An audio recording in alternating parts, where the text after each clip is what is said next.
6th first டேர்மில் இருக்கிற பயிற்சி 1.5 தான் வந்து பார்க்க போகிறோம். கோடிட்ட இடங்களை நிரப்புக. இதில் ஃபஸ்ட் கொஸ்டின் என்னென்னா, மிகச்சிறிய இயல் எண்ணிற்கும் மிகச்சிறிய முழு எண்ணிற்கும் இடையே உள்ள வித்தியாசம். மிகச்சிறிய இயல் எண் அப்படின்னாக்க இயல் எண்ணா 1லேருந்து ஸ்டார்ட் ஆகும். 1 2 3 4ன்னு ஸ்டார்ட் ஆகும். அதே மிகச்சிறிய முழு எண் அப்படின்னாக்கா 0லேருந்து ஸ்டார்ட் ஆகும். இப்போ மிகச்சிறிய அப்படின்னாக்கா 1, இங்கே வந்து 0. இது ரெண்டுக்கும் உள்ள வித்தியாசம் வந்து என்னது? 1ல் 0 வச்சுன்னா 1 தான் வந்து ஆன்சர். அப்போ இதுக்கான ஆன்சர் 1. அடுத்தது 17 இன்ட்டு இது வந்து இங்கே வந்து நம்ம கண்டுபிடிக்கணும். அடுத்து 34 இன்ட்டு 17. இந்த 17ஓட எந்த நம்பர் பேருக்குன்னா இதுக்கான ஆன்சர் கிடைக்குன்னு கேட்குறாங்க. அப்போ 17ம் 34ம் இப்போ ரெண்டுமே சேம் நம்பர் தான். அதே மாதிரி இங்கே ரெண்டுமே சேம் நம்பர் தான். இது ரெண்டையும் வந்து மல்டிப்ளை பண்ணால் இங்கிட்டு வந்து சேம் ஆன்சர் கிடைக்கும் ரெண்டு சைடும். ஒரு எண்ணுடன் டேஸை கூட்டும்போது அந்த எண் மாறாமல் இருக்கும் அப்படின்னாக்கா, நம்ம எந்த ஒரு எண்ணை வந்து கூட்டணுன்னாக்கா அது வந்து மாறாமல் இருக்கும். அப்படின்னா 0வோட நம்ம இப்போ 0 + 2 அப்படின்னாக்கா 2ங்கிறது அப்படியே தான் இருக்குது, அது மாறவே இல்லை. அப்போ இதுக்கான ஆன்சர் வந்து 0. அடுத்தது டேஸால் வகுப்பது என்பது வரையறுக்கப்படவில்லை அப்படின்னாக்கா, இப்போ வந்து நம்ம 1லேருந்து ஸ்டார்ட் பண்ணி எல்லா நம்பராலையும் வந்து வகுத்து போடலாம். ஆனால் டேஸால் வகுப்பது என்பது வரையறுக்கப்படவில்லை. 0வால் வந்து எதையுமே வந்து வகுக்க முடியாது. அப்போது இதுக்கான ஆன்சர் வந்து 0. ஒரு எண்ணை டேஸால் பெருக்கும்போது அந்த எண் மாறாமல் இருக்கும். அப்படின்னா ஒரு எண்ணை வந்து எதோட பெருக்குன்னா அந்த எண் மாறாமல் இருக்கும். இப்போ 1 × 5 அப்படின்னாக்கா 1 × 5 அப்படி தான் வரும். இப்போ வந்து இந்த நம்பர் வந்து மாறவே இல்லை. அப்போ இதுக்கான ஆன்சர் வந்து 1. அடுத்து சரியா தவறா என கூறுக. முழு எண்களின் பெருக்கல் சமணி 0 ஆகும். முழு எண்களின் பெருக்கல் சமணி வந்து 0 ஆகும் அப்படின்னு சொல்கிறாங்க. முழு எண்ணோட பெருக்கல் சமணி வந்து 1 தான் ஆகும். ஆனால் இங்கே 0ன்னு கொடுத்துருக்காங்க. இது தவறு. இரு முழு எண்களின் கூடுதல் அதன் பெருக்கு தொகையை விட குறைவானதாக இருக்கும். இரு முழு எண்கள் அப்படின்னாக்கா என்ன? இப்போ இரு முழு எண்களின் கூடுதல் 1 × 2ன்னு வச்சுக்கோம். இதோட கூடுதல் வந்து என்னது? 3. அடுத்தது அதன் பெருக்கு தொகையை விட குறைவானதாக, இதோட பெருக்கு தொகை வந்து 1 × 2 அப்படின்னாக்கா 2. இரு முழு எண்களின் கூடுதல் வந்து 3, அதன் பெருக்கு தொகையை விட குறைவானதாக இருக்கும். இதை விட இது குறைவுன்னு சொல்கிறாங்க, ஆனால் இதை விட இது அதிகம் தான். இப்போ இதுக்கான ஆன்சர் தவறு. அடுத்து முழு எண்களின் கூட்டல் மற்றும் பெருக்கல் ஆகியவை சேர்ப்பு பண்புடையவை. இது சரி. முழு எண்களில் கூட்டல் மற்றும் பெருக்கல் ஆகியவை பரிமாற்று பண்புடையவை. இதுவும் சரி. முழு எண்களின் கூட்டலின் மீதான பெருக்கல் பங்கீட்டு பண்புடையவை. இதுவும் சரி. அடுத்து கீழே வந்து கீழ்காணும் வினாக்களில் பெறும் பண்பு யாது? ஒவ்வொருக்கும் வந்து என்னென்ன பண்பு வந்து அப்படின்னு என்னென்ன பண்புன்னு கேட்குறாங்க. இப்போ இங்கே 75 + 34 அதே நம்பர் தான் இந்த சைடு இருக்குது, ஆனால் மாறி வந்திருக்கு, நடுவில் ப்ளஸ் தான். 34 + 75 இது வந்து என்ன பண்பில் இருக்குது அப்படின்னாக்கா கூட்டலின் பரிமாற்று பண்பு.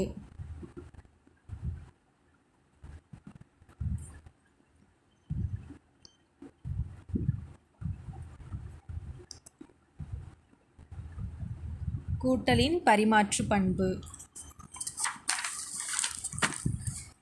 அடுத்தது இங்கே வந்து 12 × 4 × 8 12 × 4 × 8 அப்படின்னு கொடுத்துருக்காங்க. இப்போ வந்து இங்கே நடுவில் வந்து மூணுமே வந்து இங்கே இந்த சைடு என்ன நம்பர் இருக்கோ அதே நம்பர் தான் இந்த சைடு இருக்குது. இங்கே ஃபஸ்ட்டில் ப்ராக்கெட் இருக்குது, இங்கே செகண்டில் ப்ராக்கெட் இருக்குது. இந்த மாதிரி இருந்தது அப்படின்னாக்க இது வந்து பெருக்கலின் சேர்ப்பு பண்பு. பெருக்கலின் சேர்ப்பு பண்பு. அடுத்தது இந்த மாதிரி நம்பர் கொடுத்துட்டு +0 அப்படின்னாலும் நமக்கு அதே ஆன்சர் தான் வரப்போகுது. அப்போ வந்து இது என்ன அப்படின்னா 0 கூட்டல் சமணி. ஓகேவா? அடுத்தது 50 × 1 = 50 இப்படி கொடுத்துருக்காங்க. இப்போ வந்து நம்ம எந்த நம்பரோட 1 வந்து மல்டிப்ளை பண்ணாலும் நமக்கு அதே ஆன்சர் தான் கிடைக்க போகுது. அப்போ இது வந்து என்னது? பெருக்கல் சமணி. மேலே வந்து கூட்டுறதுனால கூட்டல் சமணி, இங்கே வந்து பெருக்கிறதுனால பெருக்கல் சமணி.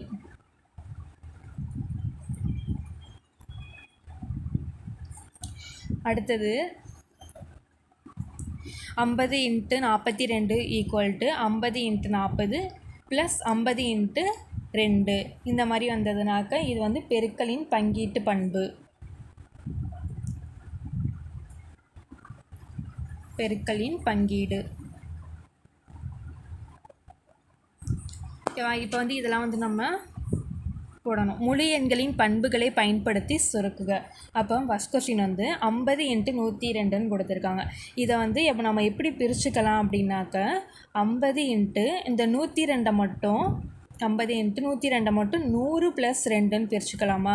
இப்போ இந்த 50 வந்து ஃபஸ்ட்டு 100ஓட மல்டிப்ளை பண்ணணும், அதுக்கப்புறம் 2ஓட மல்டிப்ளை பண்ணணும். இப்போ இது ரெண்டையும் மல்டிப்ளை பண்ணால் என்ன வரும்? அந்த 5 அப்படியே இங்கே வந்துடும். இங்கே 1 2 3 0 இருக்குது. 1 2 3 0 அதுக்கப்புறம் ப்ளஸ் அதுக்கப்புறம் இதே மல்டிப்ளை பண்ணால் 2 10 இங்கே இருக்கிற ஒரு 0. இப்போ இதையும் கூட்டணும். கூட்டினா என்ன ஆன்சர் வரும்? 5 1 0 0 5100ன்னு ஆன்சர் வரும். அடுத்தது 500 × 689 மைனஸ் 500 × 89.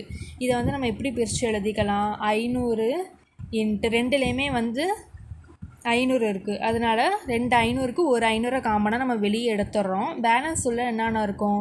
689 இருக்கும், இந்த மைனஸ் இருக்கும், இந்த 89 இருக்கும். ஏன்னா இந்த 500 தான் நம்ம வெளியே எடுத்துட்டோம். இப்போ இதே வந்து ஃபஸ்ட்டு வந்து 500 × 689ல் 89 போயிடுச்சுன்னா பேலன்ஸு 600.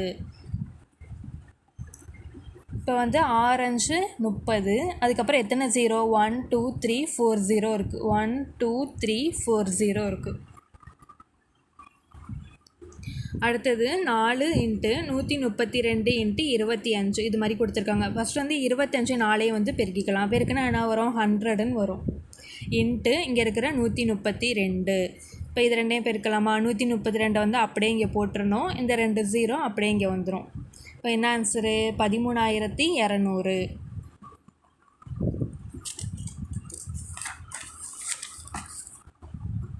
அடுத்து இது மூணையுமே ஆட் பண்ண சொல்லியிருக்காங்க. நம்ம ஆட் பண்ணுறது வந்து எப்படி? 196 34 104.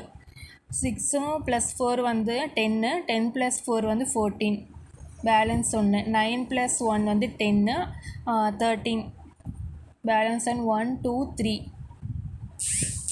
இப்போ இதுக்கான ஆன்சர் வந்து 334. அடுத்த புறவய வினாக்கள். 53 + 49 × 0 என்பது இதுக்கான ஆன்சர் வந்து என்னன்னா, நம்ம எந்த நம்பரோட 0 வந்து மல்டிப்ளை பண்ணாலும் அதுக்கான ஆன்சர் வந்து 0 தான் வரப்போகுது. அப்போ இதுக்கான ஆன்சர் ஆப்ஷனில் இருக்கிற 0. அடுத்தது 59/1 என்பது இப்போ அதே மாதிரி இந்த இடத்துல மேலே எந்த நம்பர் கொடுத்து கீழே வந்து 1 அப்படின்னு கொடுத்துருந்தா அதுக்கு வந்து வேல்யூ கிடையாது. இப்போ மேலே இருக்கிற நம்பர் மட்டும்தான். இப்போ இதுக்கான ஆன்சர் இ ஆப்ஷனில் இருக்கிற 59. ஒரு பூஜ்ஜியமற்ற முழு எண் மற்றும் அதனுடைய தொடரியின் பெருக்குத்தொகை எப்போதும் ஒரு பூஜ்ஜியமற்ற முழு எண் அப்படின்னாக்க நான் ஏதாவது ஒரு நம்பர் எடுத்துக்கிறோம். இப்போ 3ன்னு எடுத்துக்கிறோம். பூஜ்ஜியமற்ற முழு எண் மற்றும் அதனுடைய தொடரி, இதோட தொடரி வந்து என்னது? 4. இதோட பெருக்குத்தொகை வந்து என்னது? 3 12. இப்போ இது வந்து என்னது? ஒரு இரட்டை எண். அப்போ இதுக்கான ஆன்சர் ஆப்ஷனில் இருக்கிற ஓர் இரட்டை எண். அடுத்து முன்னி இல்லாத ஒரு முழு எண். 0க்கு முன்னாடி எந்த ஒரு முன்னியுமே கிடையாது. இப்போ 1க்கு முன்னாடினா 0 இருக்குன்னு சொல்லுவோம், 2க்கு முன்னாடினா 1 இருக்குன்னு சொல்லுவோம். ஆனால் 0க்கு முன்னாடி வந்து முன்னி கிடையாது. அப்போது ஒரு முன்னி இல்லாத முழு எண் அப்படின்னா 0. பின்வரும் கோவைகளில் எது பூஜ்ஜியம் அல்ல? அதான் முன்னாடியே சொன்னேன்ல. அப்போ வந்து 0வோட எந்த நம்பர் மல்டிப்ளை பண்ணாலும் அது 0 தான். 0 + 0வும் 0 தான். அடுத்து 0ல் 0 போனாலும் 0 தான். இங்கே 2 + 0 அப்படின்னாக்கா இதுக்கான ஆன்சர் 2. இப்போ இதுதான் வந்து கரெக்டு. பின்வரும் கோவைகளில் எது பூஜ்ஜியம் அல்ல அப்படின்னாக்கா ஆப்ஷன் 2 + 0. பின்வருவனவற்றுள் எது உண்மை அல்ல அப்படின்னா ஃபஸ்ட்டு இங்கே வந்து 1 2 3 நம்பர் கொடுத்துருக்காங்க. அதே 3 நம்பர் தான் இங்கிட்ட கொடுத்துருக்காங்க. இங்கே ஃபஸ்ட்டில் ப்ராக்கெட் இருக்குது, இங்கே வந்து 2வது ப்ராக்கெட் இருக்குது. இது வந்து அப்போ சரி. அதே மாதிரி தான் செகண்டில் இங்கே வந்து நடுவில் பெருக்கல் கொடுத்துருக்காங்க, மேலே கூட்டல் கொடுத்துருக்காங்க. அதே 3 நம்பர் தான் இங்கேயும் இருக்குது. இங்கே வந்து ஃபஸ்ட்டு வந்து இங்கே ப்ராக்கெட் கொடுத்துருக்காங்க, இங்கே வந்து 2வது இடத்துல வந்து ப்ராக்கெட் கொடுத்துருக்காங்க. இ ஆப்ஷனில் பார்த்தோம் அப்படின்னாக்க இதை வந்து ஃபஸ்ட்டு இதை மல்டிப்ளை பண்ணிவிட்டு அதுக்கப்புறம் இதை ஆட் பண்ணணுமா. அடுத்து இந்த சைடு இது ரெண்டையும் ஆட் பண்ணிவிட்டு இங்கே வந்து மல்டிப்ளை பண்ண சொல்லியிருக்காங்க. இதுதான் வந்து தவறு. இங்கிட்டு ஒரு ஆன்சர் வரும், இங்கிட்டு வேறு ஆன்சர் வரும். அதனால் இது தவறு. தேங்க்யூ.